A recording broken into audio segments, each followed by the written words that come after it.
Former Montana Tech goalie and assistant coach Dave Rathgaber sat down with me to talk about what it's like to play in the ACHA. My name is Dave Rathgaber, and I'm currently the assistant coach for the Montana Tech Diggers ACHA D2 hockey team. Tell us what playing in the ACHA 2 is like. It's a competitive league. It's not overly competitive. I found, it's tough at times to balance studies and hockey, but it's not as rigorous as you could say as an NCAA program. Our program here, we practice twice a week, and we travel on weekends, or we have home game on weekends. So it allows us enough time to focus on our studies too. I mean, I found ACHA in general and the club aspect of it, we're students playing hockey, whereas opposed to, some NCAA programs are hockey players that are, going to school on the side almost, or, it's not as difficult to juggle studies and hockey. So talk about the skill level and compare the skill level to one of like a junior A or B level. I would probably put, depending, there's a fairly wide range in our division. Probably junior B, probably upper class junior B for some of the teams. And you see a variation of skill. Some teams play on the NHL like us, when we've got our Canadian background here, so we play a more physical game.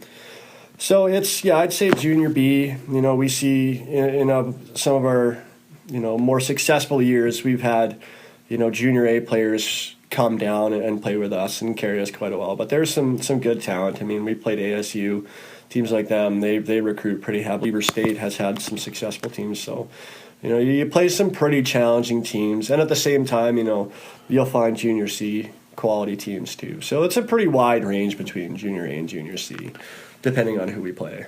Typically, what kind of coaches coach in the ACHA?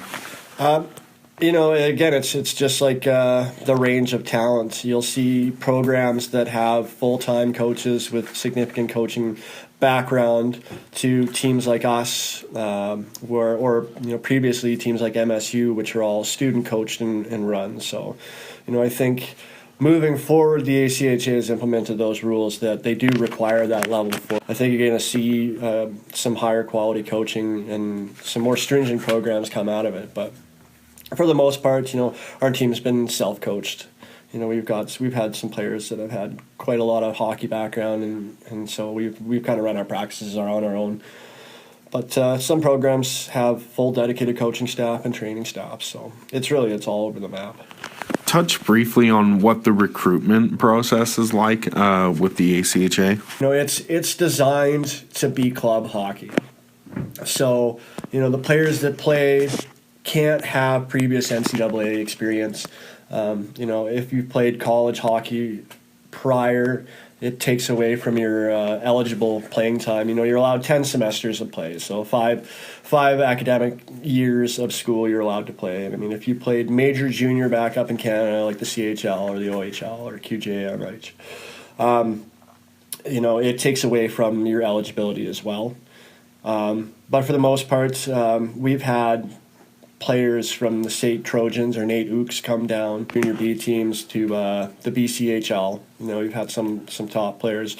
And then you look at me and, I played rec hockey growing up, and I played essentially beer league, in Calgary before I moved down here. So it takes a wide range of players for sure. And recruitment varies from team to team. I mean, right now we've got a very small program. So, I think most years, if you come out and you've got, good hockey skill, and you can keep up with everybody else, then you're on the team. I think we've had to make cuts 1 year out of the 7 years, and what we did is just kind of set them up for practice players, because we do have a good turnover halfway through the season. With December graduates, we have a turnover, so practice players come out and practice with us and develop their skills, and then they're usually thrown into game situations in the spring semester. So, what does a player at the ACHA level need to possess to be successful?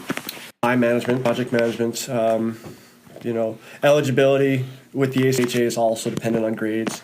So you need to be able to maintain a 2.0 GPA all throughout with nine credits per semester, and you need to be able to pass 9 credits. So, school comes first is what ACHA usually preaches. Beyond that, I mean, you got to be able to manage that time. I mean, we practice twice a week. We're on the roads for traveling. We'll go to Utah. We'll go to Washington, all over the place. And sometimes that cuts into class time. So, we may leave Wednesday night or Thursday, so we're missing a couple days of class. So it takes some good time management. Make sure that you stay on top of your studies while you're traveling. I know it can be pretty tough for some students. So. Talk about travel. Do you guys take vans, coaches? What's a travel day and process look like for you guys? For the most part, we'll always take a charter bus. Occasionally, depending on our shorter trips, or if we're trying to, minimize costs, we have rented Suburbans in the past.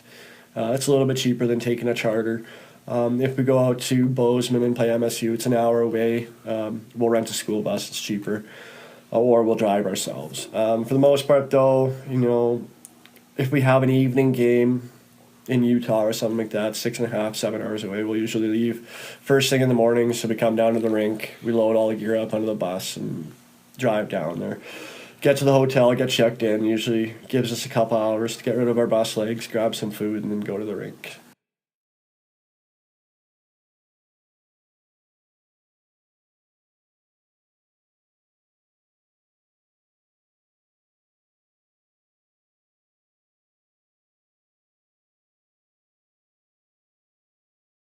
As players start to look at various ACHA programs, what should they look for and what makes a good program? Reputation is a big one too, but with the ACHA again, it's academic based first. So if you're looking to, get a good degree or a good education, focus on the school first. Montana Tech has a great reputation across the states. Outside of Montana, I think it's one of the top tech schools in the country. So, look what you want to go to school for and see if there's an ACHA hockey program behind it. Base your hockey skill. Some programs have D1, D2, D3 programs. See where you'd fit in to there and go from there. I mean, some programs will go out and kind of try and recruit on their own. We do it as a student thing, so we try and do word of mouth for our recruiting. But basically, we push the school first, and that's the way it should be with club hockey. It's club hockey. You're going to school first, so look into the credibility of the school.